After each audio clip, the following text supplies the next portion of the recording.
Class BCom part second business administration का paper first company law and secretarial practice. आज का topic है difference between public company and private company. निजी company और सार्वजनिक company में अंतर। निजी कंपनी और सार्वजनिक कंपनी में अंतर देखने से पहले निजी कंपनी और सार्वजनिक कंपनी से क्या तात्पर्य है ये जानना आवश्यक है। वैसे तो मैंने लास्ट जो लेक्चर था उसमें मैंने बता दिया था, लेकिन फिर भी मैं यहाँ बता रही हूँ। तो इसमें सबसे पहले है निजी कंपनी से क्या तात्पर्य है। कंपनी अधिनियम में जो कहा गया है, कंपनी अधिनियम के अनुसार निजी कंपनी से तात्पर्य ऐसी कंपनी से है जिसकी प्रदत्त पूंजी निर्धारित की गई राशि की है और जो अपने अंतर्नियमों द्वारा अपने अंशों को यदि हो तो हस्तांतरण के अधिकार पर प्रतिबंध लगाती है। नेक्स्ट है अपने सदस्यों की संख्या को एक व्यक्ति कंपनी को छोड़कर को 200 तक सीमित रखती है। यानी कहने का तात्पर्य है कि ये अपने सदस्यों की संख्या को, मैक्सिमम सदस्य की जो संख्या वो 200 तक रख सकती है। और तीसरा है कि अपने प्रतिभूतियों के क्रय के लिए जनता को निमंत्रण देने पर निषेध लगाती है। ये तो हो गया निजी कंपनी से तात्पर्य, यानी इसमें 3 बातों का होना जरूरी है। अंशों के हस्तांतरण के अधिकार पर प्रतिबंध लगाती है और मैक्सिमम नंबर ऑफ जो मेंबर्स है वो 200 होते हैं। और तीसरा है कि अपने प्रतिभूतियों के क्रय के लिए जनता को निमंत्रण नहीं दे सकती है। इसी प्रकार से जो सार्वजनिक कंपनी है, सार्वजनिक कंपनी से तात्पर्य ऐसी कंपनी से है जो निजी कंपनी नहीं है। और इसी का दूसरा पॉइंट है कि जिसके निर्धारित की गई राशि की न्यूनतम प्रदत्त अंश पूंजी होती है, किंतु वर्तमान में सार्वजनिक कंपनियों के लिए कोई न्यूनतम राशि निर्धारित नहीं कर रखी है।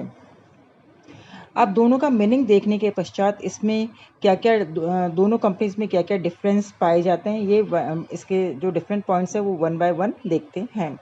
पहला पॉइंट है न्यूनतम सदस्य या अभिदाताओं की संख्या, यानी निजी कंपनी में कितने होते हैं और सार्वजनिक कंपनी में कितने होते हैं।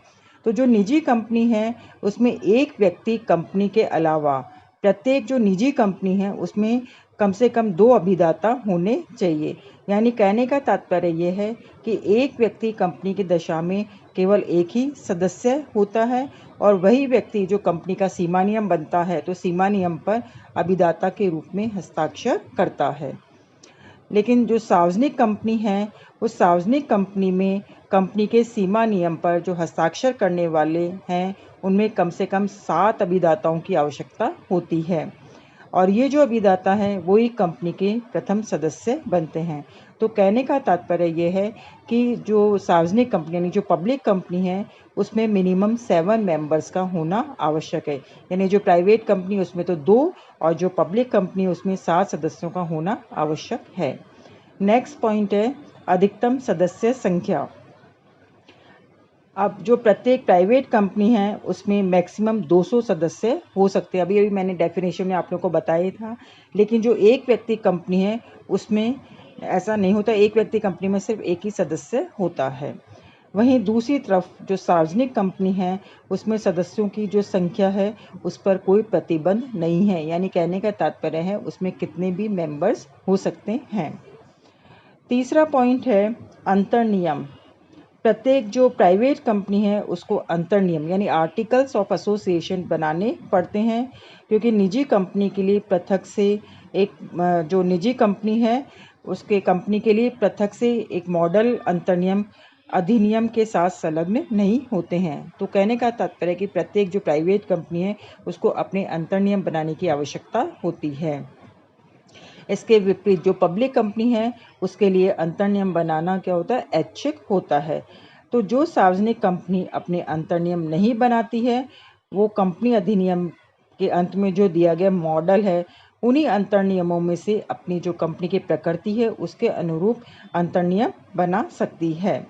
यानी अंशों द्वारा जो सीमित सार्वजनिक कंपनी है उसमें टेबल एफ दिया हुआ है, एफ में दिए गए जो अंतर्नियम हैं उनको या तो एज इट इज़ भी रख सकती है या परिवर्तन के साथ भी अपना सकती है।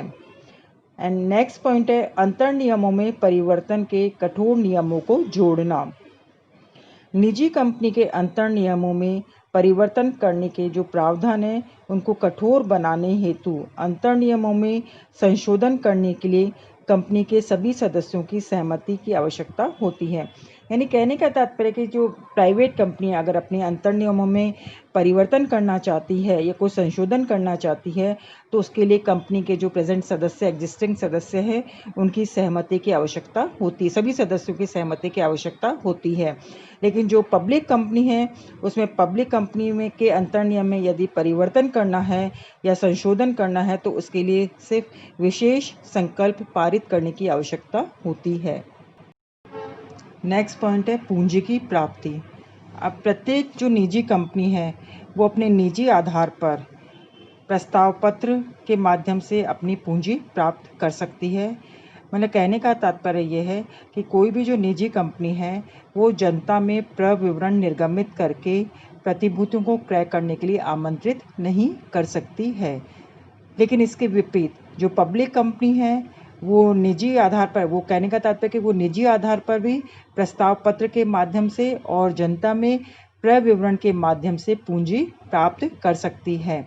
यानी जो प्रत्येक सार्वजनिक कंपनी है वो जनता को प्रतिभूतियों का प्रस्ताव करके पूंजी प्राप्त कर सकती है। नेक्स्ट पॉइंट है न्यूनतम अभिदान यानी मिनिमम सब्सक्रिप्शन। निजी कंपनी पर अपने अंशों के आवंटन से पूर्व न्यूनतम अभिदान के प्रावधान लागू नहीं होते हैं। यानी जो प्राइवेट कंपनी है जब शेयर्स का अलॉटमेंट करती है तो उसको शेयर्स का अलॉटमेंट करते टाइम मिनिमम सब्सक्रिप्शन प्राप्त न्यूनतम अभिदान प्राप्त करने की आवश्यकता नहीं होती है। लेकिन इसके विपरीत जो सार्वजनिक कंपनी है, सार्वजनिक कंपनी को जनता को प्रतिभूतियों के आवंटन से पहले न्यूनतम अभिदान प्राप्त करना आवश्यक होता है। यानी कोई भी जो सार्वजनिक कंपनी है, कोई भी सार्वजनिक कंपनी मिनिमम सब्सक्रिप्शन प्राप्त किए बिना ही जनता को प्रतिभूतियों का आवंटन नहीं कर सकती है। नेक्स्ट है अंशों का हस्तांतरण।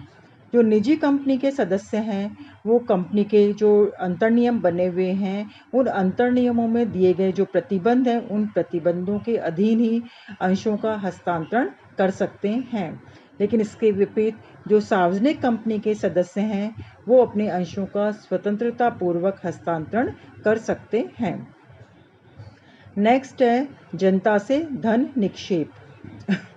कोई भी जो निजी कंपनी है वो जनता से धन निक्षेप न तो आमंत्रित कर सकती है और न ही उसको स्वीकार कर सकती है। लेकिन जो सार्वजनिक कंपनी है वो जनता से धन निक्षेप आमंत्रित भी कर सकती है और स्वीकार भी कर सकती है। नेक्स्ट है संचालकों की संख्या। जो निजी कंपनी है उस निजी कंपनी में मिनिमम कम से कम यानी 2 संचालकों का होना आवश्यक है। यानी लेकिन इसके विपरीत जो एक व्यक्ति कंपनी है उसमें कम से कम 1 संचालक होना आवश्यक माना गया है। लेकिन इसके विपरीत जो पब्लिक कंपनी है उसमें मिनिमम नंबर ऑफ डायरेक्टर्स 3 होते हैं। नेक्स्ट है लघु अंशधारियों का संचालक। अब जो कोई भी निजी कंपनी है, निजी कंपनी लघु अंशधारियों में से संचालक नियुक्त करना आवश्यक नहीं होता है।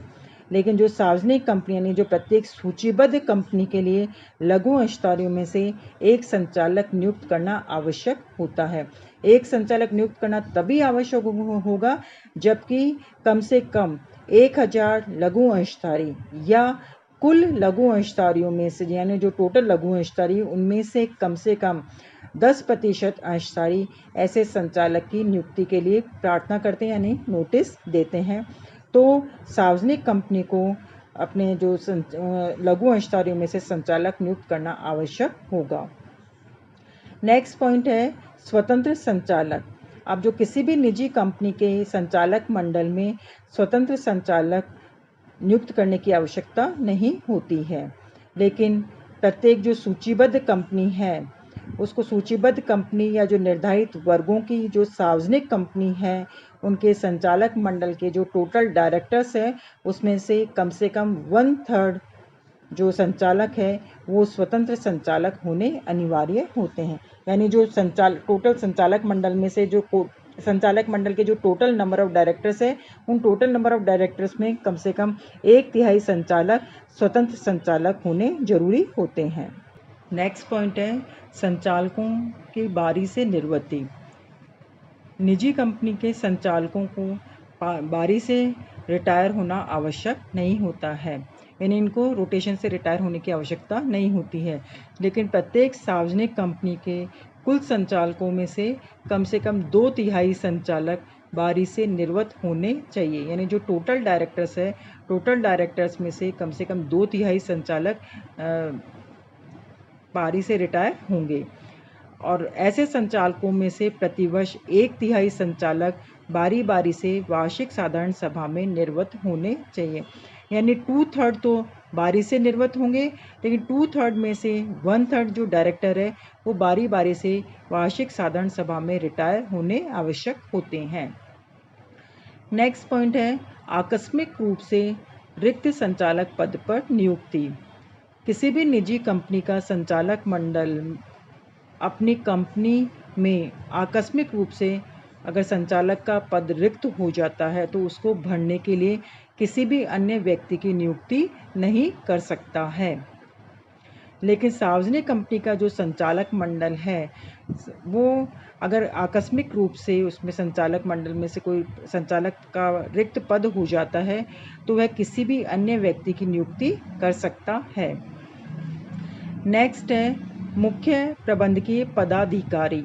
किसी भी निजी कंपनी के लिए किसी भी मुख्य पदाधिकारी की नियुक्ति करना आवश्यक नहीं है, केवल कंपनी सचिव की नियुक्ति करना आवश्यक होता है यदि कंपनी की जो प्रदत्त अंश पूंजी है वो 5 करोड़ रुपए या अधिक है। यानी कहने का तात्पर्य है कि जो प्राइवेट कंपनी है उसको मुख्य पदाधिकारी नियुक्त करने की आवश्यकता नहीं होती है, लेकिन अगर उसकी प्रदत्त जो अंश पूंजी है वो 5 करोड़ रुपए या अधिक की है तो उसको अपने यहाँ पे कंपनी सेक्रेटरी को अपॉइंट करना होगा। लेकिन इसके विपरीत प्रत्येक सूचीबद्ध कंपनी और प्रत्येक ऐसी सार्वजनिक कंपनी जिसकी प्रदत्त अंश पूंजी 10 करोड़ रुपए या अधिक है तो उसको मुख्य प्रबंधकीय पदाधिकारी को नियुक्त करना अनिवार्य होता है। नेक्स्ट पॉइंट है प्रबंधकीय पारिश्रमिक। निजी कंपनी जो प्रबंधकीय पारिश्रमिक है यानी जो मैनेजरियल रेम्यूनरेशन है वो अपने शुद्ध लाभ का 11% से भी अधिक राशि दे सकती है। लेकिन इसके विपरीत जो सार्वजनिक कंपनी है वो अपना मैनेजरियल जो रेम्यूनरेशन है वो शुद्ध लाभों का 11% के भीतर ही दे सकती है। नेक्स्ट पॉइंट है कार्यवाहक संख्या। निजी कंपनी की सभा में जो कार्यवाहक संख्या है या जो गण पूर्ति है उसमें कम से कम 2 सदस्यों का व्यक्तिगत रूप से उपस्थित होना अनिवार्य है। लेकिन जो सार्वजनिक कंपनी की सभा में कार्यवाहक संख्या सदस्यों की संख्या का निर्धारण कंपनी की कुल सदस्य संख्या के आधार पर किया जाता है। वैसे मैंने लास्ट जो जब इसमें निजी कंपनी के जो छूटे और विशेषाधिकार है उसमें मैंने पूरा डिटेल में बता दिया था। इसमें है सदस्यों की संख्या के आधार पर, यानी अगर 1000 से कम सदस्य हैं तो वहाँ पे कम से कम 5 सदस्य कार्यवाहक संख्या माने जाएगा। लेकिन 1001 से 5000 तक के सदस्य हैं तो वहाँ कंपनी की सभा में कम से कम 15 सदस्य कार्यवाहक संख्या माने जाएंगे। लेकिन अगर सार्वजनिक कंपनी में 5000 से अधिक सदस्य हैं तो कंपनी की सभा में कम से कम 30 सदस्य व्यक्तिगत रूप से उपस्थित होने चाहिए। तो कहने का तात्पर्य है कि सार्वजनिक कंपनी में सदस्यों की संख्या के आधार पर जो कार्यवाहक संख्या का निर्धारण किया जाता है। नेक्स्ट पॉइंट है वार्षिक साधारण सभा पर प्रतिवेदन। किसी भी निजी कंपनी को अपनी वार्षिक साधारण सभा का प्रतिवेदन तैयार कर रजिस्ट्रार के पास प्रस्तुत करने की आवश्यकता नहीं होती है, लेकिन प्रत्येक सूचीबद्ध कंपनी को अपनी प्रत्येक वार्षिक साधारण सभा की कार्रवाई का प्रतिवेदन तैयार करना होता है और उसे रजिस्ट्रार को प्रस्तुत करना होता है। सचिवीय अंकेक्षण प्रतिवेदन। किसी भी निजी कंपनी को अपना सचिवीय अंकेक्षण प्रतिवेदन संचालकों के प्रतिवेदन के साथ में अटैच करने की आवश्यकता नहीं पड़ती है। यानी कहने का तात्पर्य है कि निजी कंपनी को सचिवीय अंकेक्षण प्रतिवेदन संचालकों के प्रतिवेदन के साथ में देने की आवश्यकता नहीं पड़ती है। लेकिन प्रत्येक सूचीबद्ध कंपनी और प्रत्येक ऐसी सार्वजनिक कंपनी जिसकी प्रदत्त अंश पूंजी 50 करोड़ रुपए या अधिक की है या जिसका जो टर्नओवर है वो 250 करोड़ रुपए या अधिक का है, तो उसको अपना सचिवीय अंकेक्षण प्रतिवेदन संचालकों के प्रतिवेदन के साथ में संलग्न करने की आवश्यकता होती है। एंड लास्ट पॉइंट है अपने ही अंशों के क्रय के लिए वित्तीय सहायता। कोई भी निजी कंपनी अपने ही अंशों के क्रय के लिए अपने कर्मचारियों और सदस्यों को कितनी ही राशि की वित्तीय सहायता दे सकती है। यानी कहने का तात्पर्य है कि जो निजी कंपनी है वो अपने अंशों को परचेज करने के लिए अपने जो कर्मचारी है या सदस्य हैं उनको खरीदने के लिए वित्तीय सहायता प्रदान कर सकती है।